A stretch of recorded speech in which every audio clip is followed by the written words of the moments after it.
several of those things are preventable. Mm-hmm. So our life expectancy could certainly go up. I mean, suicide should be something that is preventable. Flu, influenza, at least to some extent, should be something that is preventable. And accidents, I'm shocked that accidents is that high. And I think that, you know, we live in a dangerous society. We're not going to get rid of things like cars anytime soon, but there are certainly ways, and again, this speaks to whether you want more government interference or less, and I would argue for more, you know, that there are some kinds of accidents that with greater regulation could certainly be avoided. And it is important to note that more people died as a result of gun deaths in the United States last year than as a result of car accidents. Those are definitely preventable as well. I hope you'll stay tuned for the rest of the episode. We have some really incredibly good segments, and I think this is such an important discussion, and I am quite certain we will return to public health again.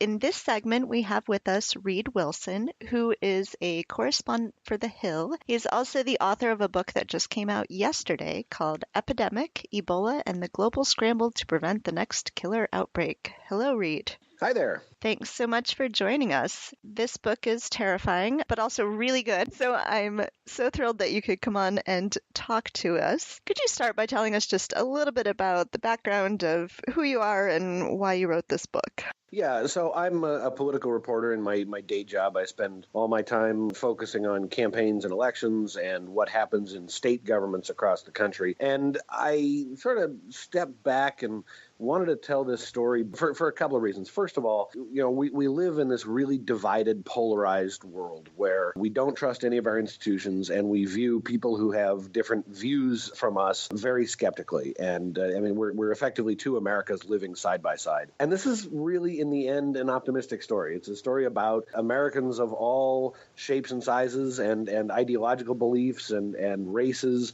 and, you know, income levels and education levels going to help one of the poorest areas in the world, and doing so selflessly at a time when the world public health system was not equipped to do anything about something as deadly as Ebola. So there's just a sort of an uplifting story here of not only Americans but West Africans racing towards a disaster to try to help when all logic would dictate that you'd want to run away. I also tell this story because we take a lot of time talking about government and how bad it is and how much we need to change it and fix it.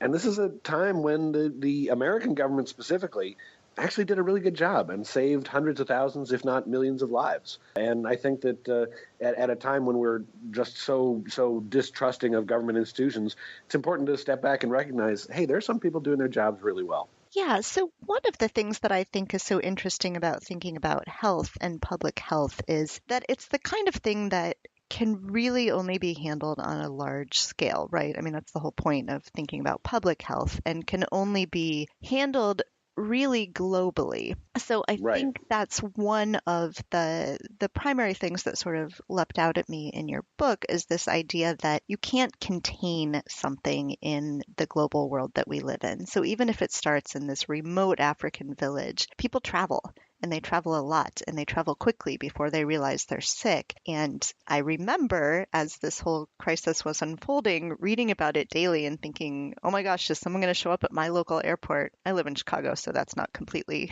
out of the realm of possibility. You know, someone's going to show up at my airport and have symptoms and not realize it and come to school. And so it's something that we have to think about globally. Right. Can you step back and sort of tell us who all the players are in this sort of organizationally? Who are all of the types of organizations and governments and government resources that had to be deployed for something like this? Yeah. So, and by the way, to your point about how global this public health system is, I mean, a lot of the folks I talked to for this, who I'll talk about in a minute, told me that, the global health system is like a chain, and it's only as strong as its weakest link. And there are some very weak links out there in places like Sierra Leone, Liberia, and Guinea. The sort of baseline that a society requires to be healthy requires something like 23, almost 24, it's like 23.6 health workers for every 10,000 residents. And in Sierra Leone, before this thing even started, there were 5 health workers for every 10,000 residents. So these are very weak public health systems to begin with. And then we live in such a globalized world. And by the way, there's this booming middle class in Africa and Asia that's beginning to travel more and more. So there are so many more vectors for a lot of these viruses to get out of those areas and into the United States or Europe or anywhere else. No travel ban is going to stop a virus like this, simply because that's just not, viruses don't respect international borders. They don't know anything about international borders. So when we talk about the players here, we've got the 3 governments, Liberia, Sierra Leone, and Guinea. They're remote countries in West Africa. The village where this whole thing started is so remote that its name, Meliandu, in the local language means this is as far as we go.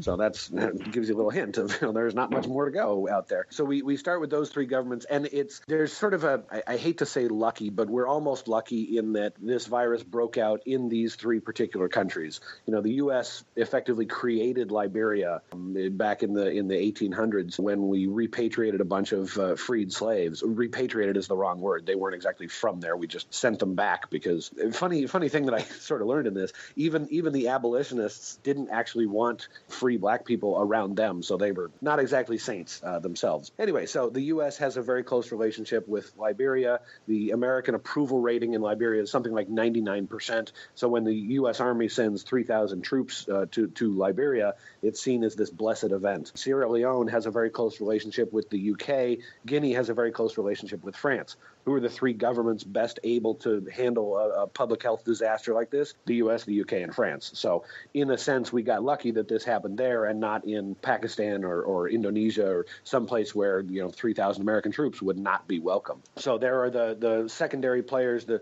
American government, the UK, and the French.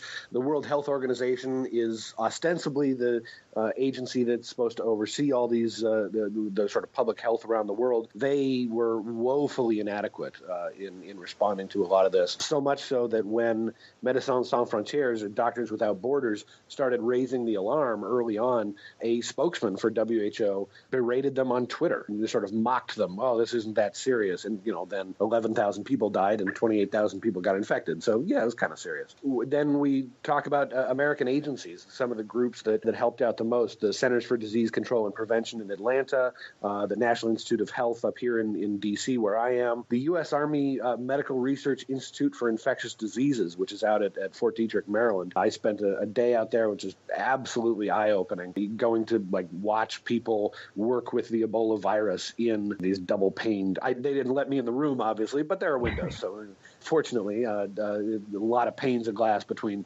me and the virus. But that was fascinating and eye-opening. And then there's this global community of non-governmental organizations that really did incredible work. Global Communities is one in the U.S. that worked very strongly in Liberia to sort of change the way people thought about funerary practices, which is really important in controlling a virus that transmits by through touching bodily fluids. I talked about Doctors Without Borders. They played a huge role in opening a lot of the facilities where people were treated. The Red Cross, Red Crescent, World Vision. You ever seen those commercials with you can sponsor a kid in Africa for $1 a day or something, or $1 a month, whatever it is. World Vision had something like 40,000 kids in Sierra Leone that they were sponsoring. Not a single one of those kids got sick, which is unbelievably remarkable. They really did some great work there. So there's this broad collection of NGOs.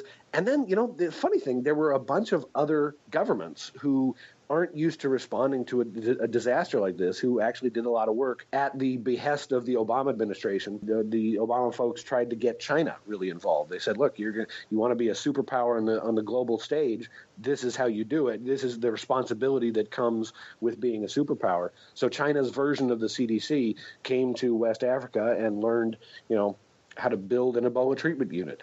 That's one of my questions for you. Is part of the point of this book is everyone coming together eventually to solve this problem. Eventually. And the lessons we can learn from that and the lessons that the government and the global community should learn from that. I'm wondering how important it is, what kind of leadership we have at the top in Congress, in the White House, for instance. So we think about things like if our relationships between countries break down, how that affects things like trade, how that might affect something like a nuclear war. But we don't think about it very much in terms of what does that mean if there is a public health crisis. You just mentioned China. At one point in the book, you talk about Obama picking up the phone and talking to China, and they'd been trying to court China for a while. So how much do these groups like the CDC and the NIH, how much do they operate sort of independently, and how much do they really rely on budgets being passed quickly and Congress being able to agree on something? Yeah, in talking to Tom Frieden, the former head of the CDC, actually he brought this up just the other day, so it's not actually in the book. I was just chatting with him afterwards. He mentioned one of the sort of pioneers of public health, a guy named Herman Biggs, who ran the New York City Public Health Department back in the early part of the 20th century. And Herman Biggs said something like, public health is purchasable. Within natural limits, a society can decide how long it wants to live. I'm paraphrasing that, but his point was, the money we spend on prevention is something that can actually help in the larger sense. And a lot of this, and a lot of what we're seeing right now in terms of the debate over how much to fund the CDC or NIH or agencies like that, the millions of dollars we spend on prevention, and even the millions of dollars we spend bolstering a version of the CDC overseas, is money that is an investment that saves billions in recovery and